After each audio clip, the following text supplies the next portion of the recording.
What's going on, party people? Captain Zeus here, and I'm here to review the finale and the last two episodes specifically of the Star Wars animated series Maul Shadow Lord. Spoiler warning up ahead. It's May the 4th at the time of me recording this. Happy Star Wars Day, everybody. And I have just finished watching this, and I'm flipping out. I'm freaking flipping out, man. Okay, first off, holy crap. This was probably the best finale I've ever seen for a Star Wars show. It was so action-packed. So much emotions and such subtle storytelling with the long-term payoff of the entire season. Some parts were predictable, but nevertheless, it was so good because in episode 7, Maul sends out a freaking dream or a suggestion, supposedly, to Devin to tell them to meet them at the rendezvous point after Draven Voss said he's going to pick up Maul so he could kill the leader there, make him the leader of the Crimson Dawn, etc. Little chess playing in the background, which Master Daki said the only way he would have been able to do that is if you guys would have had a specific connection. And she talks about how he saved her life,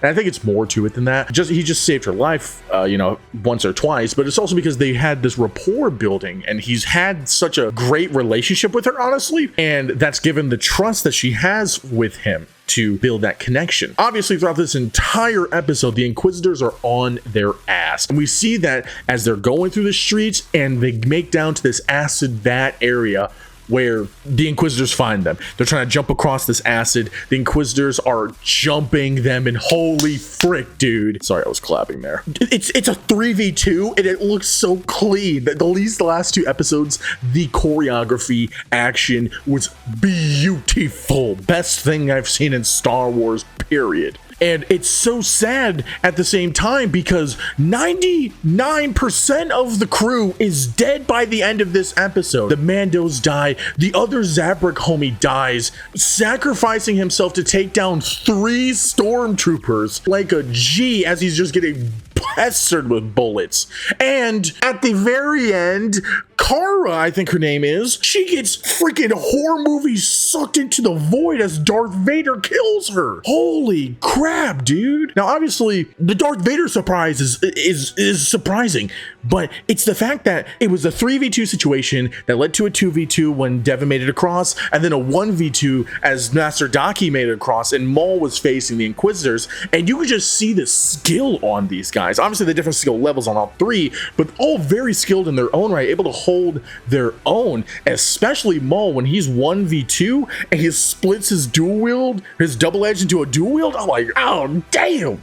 But when we get to the end where Kara gets sucked into the freaking mist, Vader makes an appearance, which is freaking nuts. Did not anticipate that in the slightest. In these 2 episodes, he doesn't say a word. He grunts like twice when he gets stabbed, but he doesn't even say a word, which it's like, are you doing that because you don't want to replace James Earl Jones as the voice actor because he's passed away, or because of just how dope it was? Also, I feel like it was just some subtle storytelling with the fact that Anakin knows who Maul is. Anakin is full Vader mode, and he doesn't need to say anything, really. So we go into the finale, and it's just action. It is just pure saber fight. If you are the kind of person that just needs lightsaber fights, this entire episode is for you. Even the last episode is for you. And the animation and art was just so beautiful with the soundtrack. Vader was in a 1v2 with Maul and Master Daki.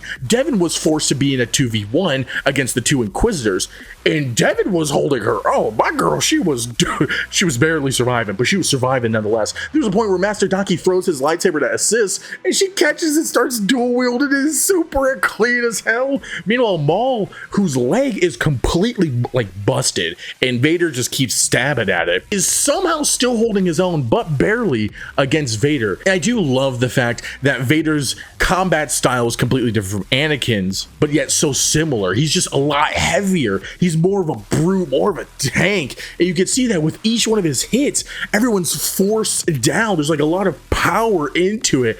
pushing them back, forcing them down. And this goes on for quite a while as Lawson and group, Lawson, Riley, and Two Boots, and the alien dude, I can't remember his name, trying to make it to the rendezvous point, trying to kill the other stormtroopers as they wait for Draven Voss to get them out of there. In this chaos, Maul forces Master Daki to face Vader one-on-one. He was working with Daki for a while. Like, they were really trying to work together, and it wasn't working, so Maul's like, put this shit out.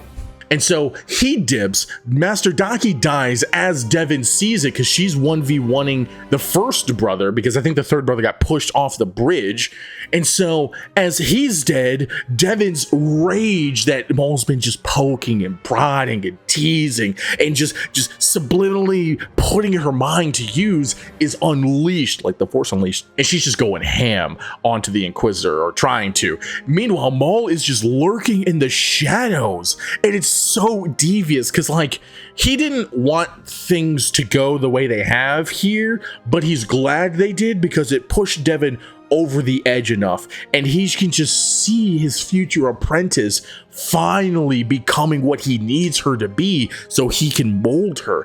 And he even throws her his other lightsaber as her lightsaber is thrown away, almost like a symbolic way of saying her Jedi path is done. She's embracing the Sith, and she does that as her and Maul team up against the first brother. The first brother escapes, and then Drayton Voss gets them out of there. And as they're sitting in the ship escaping Darth Vader, as he looks on similarly how he did at the end of Clone Wars, just up in the sky, Riley is crying his eyes out because Lawson sacrificed himself, seemingly. I say seemingly because we didn't actually see his body drop. We didn't see him die. We saw him disappear into the mist, so he might just be captured by the Empire, which I'm sure we'll see in season 2 how that plays out with his wife being a part of the Empire. And Two Boots is there to make sure he gets to his mom, who's a part of the Empire, and he's crying because he saw his dad die.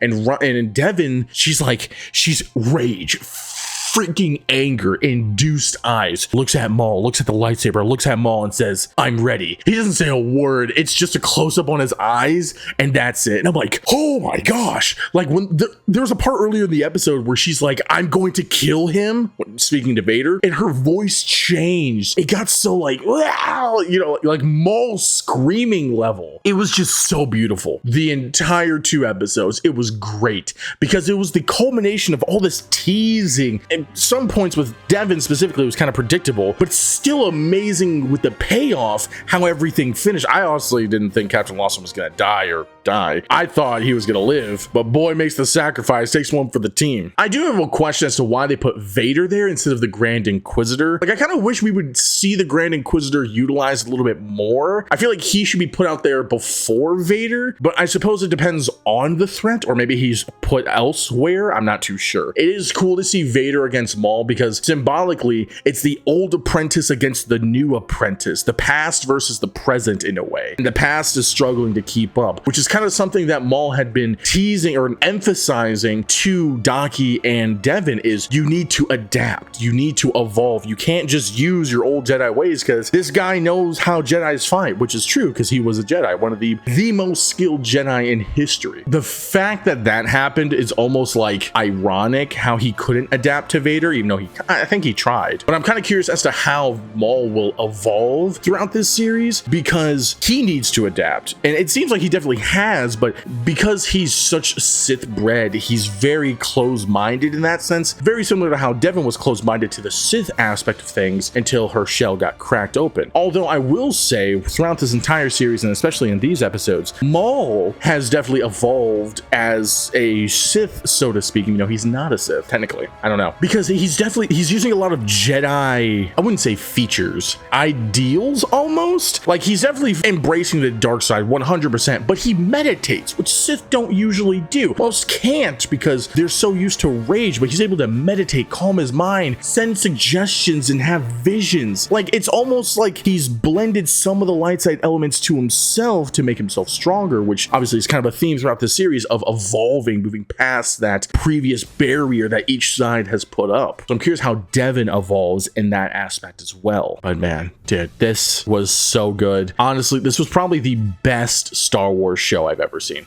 I'm not saying that just because I'm a huge Maul fan. It was just beautifully written. It was not slowing down the slightest. The animation, soundtrack, quality in general was top tier. I give this a 10 out of 10. I 100% am giving this a 10 out of 10. Almost nobody was safe in that finale as well. Literally, Maul, Devin, Two Boots, and Riley and the little alien dude were the only ones alive. I thought for sure Kara was gonna live. Even Lawson, nope, they're out of there. And a lot of the homies died too, especially the Zabrak homies. So I'm super curious how season 2 is going to evolve this story and what is going to happen with Maul and Devin, because this is obviously adapting the original idea of George Lucas's sequel trilogy. But how is that going to translate here in the Empire era? My theory to that is Maul's going to raise up Devin to be Talon, and then he's going to give her the Empire as he goes on his own pilgrimage, essentially, which will lead into Rebels and all of that stuff that happens in Rebels, which then we could use Talon as an antagonist in the New Republic era. That would be fantastic, because a genuine Sith in charge of the underworld in the New Republic era would be a huge threat to the Jedi and the New Republic, because